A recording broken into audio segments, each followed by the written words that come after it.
Doctor Abdul নূর তুষার, আপনার কাছে আসতে চাই যে রাজনৈতিকভাবে কেউ কাউকে অসম্মান করতে পারে, কিন্তু বেগম জিয়ার ক্ষেত্রে আমরা যে দেখেছি সেটা ন্যাক্কারজনক। রাজনৈতিকভাবে আমরা সেটা ধিক্কার জানাই। মানে কাউকে অসম্মান করলে অসম্মান করা যায় না, যেটা জাহেদ ভাই বলছিলেন। এই জায়গা থেকে আজকে যে মানুষ যে তাকে যে সম্মান জানিয়েছে, এর প্রতি রাজনীতিবিদ এবং যারা রাজনীতি করবেন তাদের শিক্ষা দীক্ষা কিংবা এখান থেকে শিক্ষা গ্রহণের প্রসঙ্গে শুনতে চাই আপনার বক্তব্য।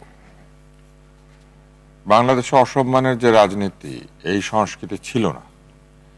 এটি আমরা খুব দ্রুত গড়ে উঠতে দেখেছি গত স্বৈরাচারী শাসনামলে। একদল মানুষকে তারা নিযুক্ত করেছিলেন গালিগালাজ করার জন্য অনলাইনে। তারা একটা গ্যাং তৈরি করেছিলেন, যে গ্যাং তাদের নিজেদের স্বার্থ অনুযায়ী মানুষের পেছনে লেগে যেত এবং অকথ্য ভাষায় গালিগালাজ করত। প্রতিপক্ষ রাজনীতিবিদদের বিষয়ে অকথ্য কথাবার্তা বলার যে সংস্কৃতি, এটাও বাংলাদেশে ছিল না ওইভাবে।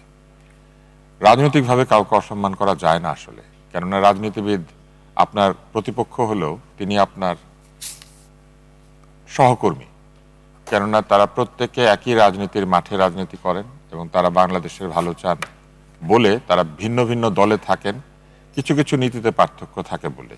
কিন্তু তারা তো আর দেশপ্রেমহীন না, তারা তো আর দেশের বিরুদ্ধে কাজ করেন না। অন্তত আমরা মনে করি যে দলগুলি বাংলাদেশের ঐক্য, সংহতি, সার্বভৌমত্ব, স্বাধীনতার পক্ষে, তারা তো ভিন্ন দলে থাকলেও তারা ভিন্ন পথে নেই। কিন্তু আমরা লক্ষ্য করেছি যে ব্যক্তিগত আক্রোশ অথবা ঘৃণা অথবা বিদ্বেষ বা যে কোনো কারণেই হোক, বেগম খালেদা জিয়াকে অত্যন্ত অন্যায়ভাবে আক্রমণ করা হয়েছে এবং যে বিষয়গুলি তুলে আনা হতো সেগুলি ব্যক্তিগত আক্রমণ ছিল। এবং এইগুলি নিয়ে সমালোচনা করলে, অর্থাৎ এই ব্যক্তি আক্রমণকে নিয়ে কোনো সমালোচনা করলে যারা সমালোচনা করত তাদের উপরও তীব্র অত্যাচারের খড়গ নেমে আসতো।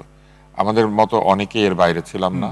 আমাদেরকে গ্যাং আক্রমণ করেছে এবং যা তা কথাবার্তা বলেছে এবং ইন্টারনেট সহ বিভিন্ন জায়গাতে অকথ্য ভাষায় গালিগালাজ করেছে।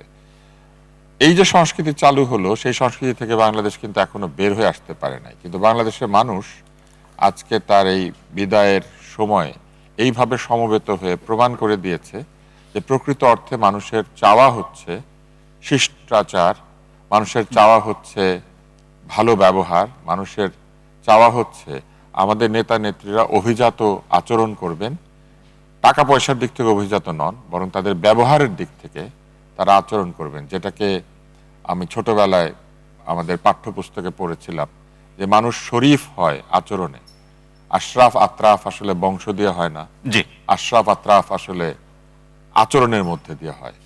তো বেগম জিয়ার এই জানাজার মধ্যে সব দল ও মতের লোক এসেছিল এবং আজকে আশ্চর্যজনকভাবে যারা আওয়ামী লীগ সমর্থন করে এরকম বহু মানুষ আজকে তার এই জানাজায় অনেককেই দেখা গিয়েছে, শরীক হয়েছে। এটি শরীক প্রমাণ হয়েছে, জি। করে যে রাজনীতির ঊর্ধ্বে উঠে তিনি সকল মানুষের কাছ থেকে শ্রদ্ধা, ভালোবাসা এবং মমতা অর্জন করতে পেরেছেন।